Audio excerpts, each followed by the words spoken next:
of Krishna Janmashtami.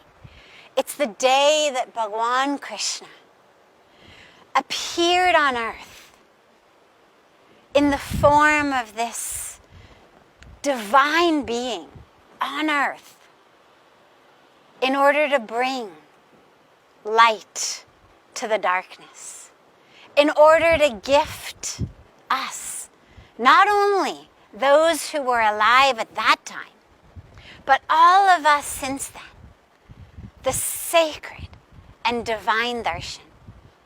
And of course tonight we'll pray, we'll chant, we'll sing until late in the night, the time when Lord Krishna actually appeared in the darkness of night. But as we celebrate his appearance, as we celebrate the amazing gift that he gave us by coming here in form onto earth, we have to take into consideration the messages that he gave. What were his messages? What did he teach us? And how does it apply to our lives right now? Because his messages and his teachings were not applicable only to a battlefield in Kurukshetra thousands of years ago. They apply to every one of us, wherever we are, right here, right now. First and most importantly, his core teaching is to stand up and to do our duty, to fulfill our dharma. It's not a choice of action or spirituality, not a choice of action or prayer, but it's actually both. He taught us, Mam anusmard yudhyacha. It means, remember me and fight the war. How simple. Remember God. Stay immersed in God consciousness and fight the war.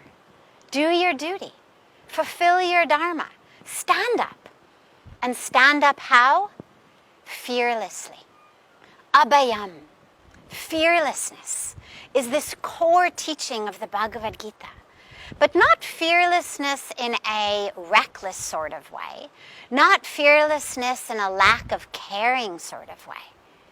Fearlessness in the awareness that we're being carried in the hands of the divine. Fearlessness the way that a child has in the arms of their mother. So we stand up. This is not the time to sit this one out. So many people these days are talking about just maintaining enough peace until this is over. Whether the this is COVID, whether the this is economic collapse, whether the this is separation, violence, crime, environmental destruction, all of that which we're seeing and suffering from. But Bhagwan Krishna said, no, not the time to sit this one out. No, Arjun, you don't get to just go into a cave and avoid the war. Fight the war. But how? Remembering me. Immersed in God consciousness. Immersed in love for God. In bhakti, devotion. In gyan, wisdom. And in karma, action. Fulfilling our duties. But also with no attachment to the fruit of our labors. Just because I work sincerely, tirelessly, with love, with devotion, with wisdom, doesn't mean that what I want is going to happen. Doesn't mean that what I plan is going to happen. And this is where that other core teaching of the Gita comes in. Do your duty. Do your dharma. But with no attachment to the fruits. We must plant the seeds, water them, shine the sun upon them. But what blossoms, what sprouts, what gives flower, what gives fruit? Not in our hands. We only have control over our own actions, our own thoughts, our own intentions, our own devotion. Not over that of others, not over the weather, not over the stock market, only over ourselves. And protect nature. Nature is sacred. One of my favorite teachings that he gives says, Patram pushpam phalam toyam, yo me bhaktya prayachati, tadaham bhaktyupratam ashnami prayatatmanaha. And it means, very simply, that whatever is offered to me, offered to God, it's Lord Krishna speaking, whether it's a leaf, fruit, flowers, water, when it's offered with love, I accept it with love. But what I love about the teaching is that out of the 4 things he mentions, they're all natural. Leaves, flowers, fruit, water. He doesn't say whether you offer me a car, a bicycle, a 2-wheeler, a 4-wheeler, a flying machine. He doesn't say whether you offer me a mansion, a hut. 4 things, all of which are nature, which to me means what to offer God? Nature. Why? Because of course God created nature, so why would we offer it back to God? The teaching can mean one thing and one thing only. Nature is sacred. Our leaves, our fruit, our flowers, our water, they are sacred, they are holy.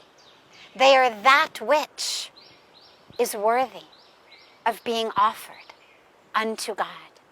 So protect them, preserve them.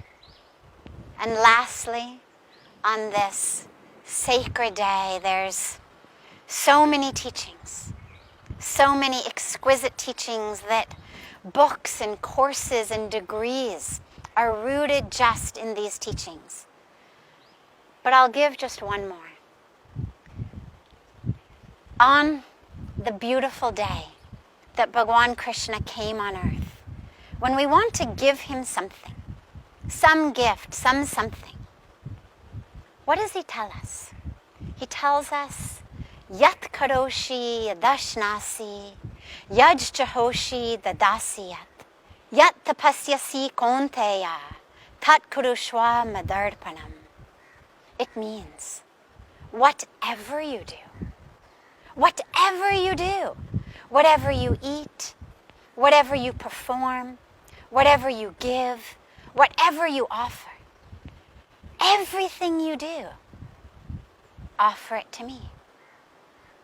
So what does Lord Krishna want from us? Everything. Every breath, every minute, every action, every thought, every word. In love, in devotion, in surrender, in purity, in action. Fearless action. Action with wisdom, gyan. Action with bhakti, devotion. Action surrendered to the divine as a tool, a vehicle, a vessel of the divine here on earth. And in his own words, it's the best gift we can offer him. So much love to all of our family across the world on this sacred and holy day of Krishna Janmashtami, when we offer our love, our devotion, our surrender at the feet of Bhagwan Krishna. And we pray that may our devotion be like that of Mirabai, such that in heart, in mind, in body, May we truly just become one with Him.